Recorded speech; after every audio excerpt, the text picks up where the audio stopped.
ugly ass green truck blocking the road. I pull up on it real slow. It's Landover, so you don't know. You know what I mean? And I see two Eagles fans standing by this broken down truck. They had the hood up, steam coming all over the place, oil all on the ground. They fighting, pushing each other. Next thing you know, they asking me for help. I'm like, are you crazy? I gave them the horn and peeled out, baby. Woo-hoo-hoo!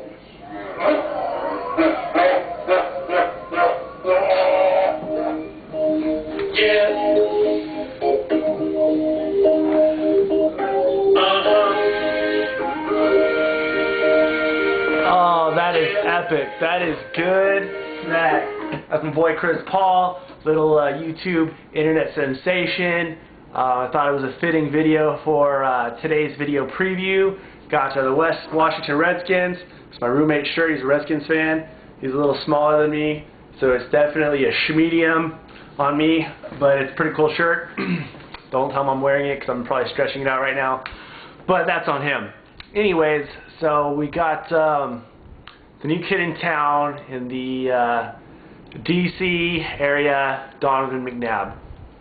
McNabb is making the change over inside of an NFC East divisional foe, and it's so funny when the trade happened, even though the trade makes, you know, a buttload of sense for both teams. A lot of people are like, oh my god, I can't believe they traded him in division, blah blah blah. Like, look, I understand that he was traded in division, but what you know, more importantly for the Eagles, before they give a shit about the rest of their division, they have to take care of themselves first.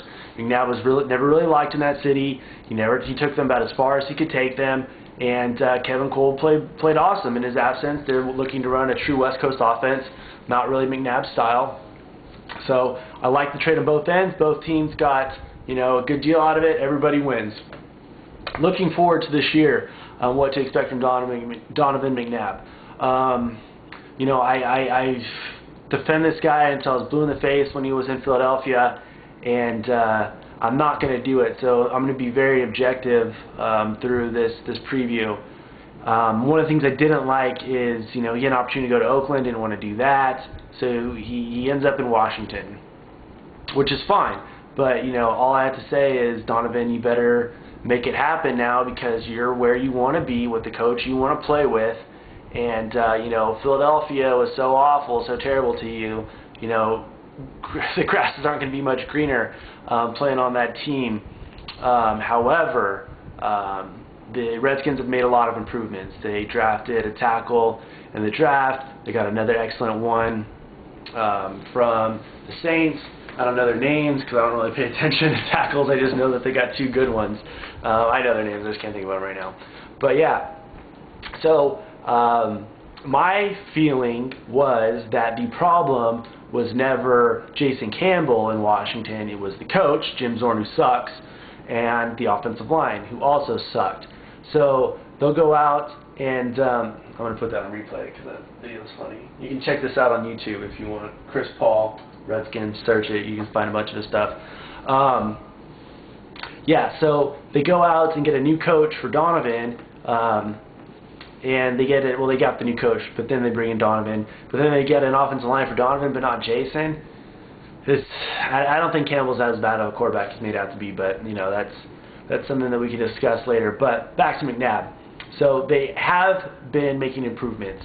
As far as his option in the passing game, he does have Santana Moss. Never really been that impressed with Moss, but the good thing about Moss is that he can go deep, and McNabb and Vincent Jackson had a great year last year connecting on a deep pass, so that bodes well there. On the opposite side of the field, at wide receiver 2, there's a guy I really like, Devin Thomas, but he's been inconsistent. They also have Malcolm Kelly in the mix and a handful of veterans that they brought in, so like their running back situation, their wide receiver 2 and 3 is a mess as well, so we're going to have to see what plays out there, because I definitely think if it's Devin Thomas, he is a candidate for being this year's Miles Austin, the guy that breaks out. So if you take Devin Thomas, you get him real late, be patient with him, keep an eye on him as the offseason goes. Another thing working in Donovan's favor is he gets Chris Cooley back. Cooley has said, I've been following him on Twitter, he's been saying that he's ready to go. He's been running, the knee feels great, so that's good. Then you also have Fred Davis, which is great. He played great last year. He didn't get 45 catches in Cooley's absence. That's wonderful. But here's the thing is no offense in the NFL employs a double tight end offense that produces 2 relevant fantasy tight ends. So there's a lot of offenses that use 2 tight ends. 49ers do it, the Cowboys do it, the Packers do it, but you don't have 2 tight ends that are putting up the fantasy numbers. So for a lot of people expecting Fred Davis and Chris Cooley to be relevant, I think it is a possibility, but you're not seeing it anywhere in the NFL right now. So we shall see. My money is on Cooley. You can get him a decent value, usually in the 7th through 9th rounds, which is a really good value, especially when you consider that McNabb loves the tight end. And if you want to take a chance on Fred Davis late, I'm in a draft right now. We're in the 18th round. He still hasn't been selected, so that's pretty damn deep. I played in some pretty deep drafts, and the fact that he hasn't gone this late, you can wait to get him. So unless you're playing in a league with a team full of Redskins fans, you can wait on Fred Davis.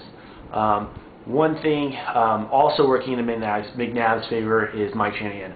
I love Shanny. He's been a great coach.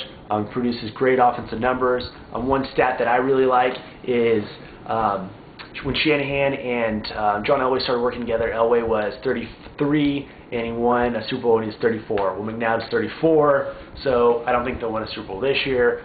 Next year, not really looking too good, but they do have some key positions in play, like offensive line and defense, at least in namesake on the defense. Whether or not they'll be able to finally put it all together remains to be seen. What to expect from McNabb? One thing that is really working in his favor is his schedule. He's got a really easy schedule against the pass.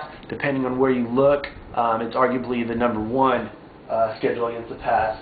So we'll see if he can translate that into fantasy numbers. I think he may get off to a slow start, but once he gets into rhythm with his offense, the second wide receiver emerges, giving him a 3rd threat. That's going to be great. They've got a handful of running backs, so I don't know who's going to take the pressure off of him, but I think my money's on Larry Johnson. We can get into that some other time, but it looks like Larry Johnson, that he's my front runner to win that job. So whether or not that plays out in 60 days from now when the season starts, we'll see. Maybe I'm right, maybe I'm wrong. Who knows? 50-50 chance. So yeah, where to draft McNabb? McNabb's actually a pretty decent value for being a big name player. He's going anywhere from the 7th to 10th rounds. So the guys that typically wait on the quarterbacks are grabbing McNabb as their starter. Not a bad way to go. I'm concerned about the consistency and McNabb's injury proneness.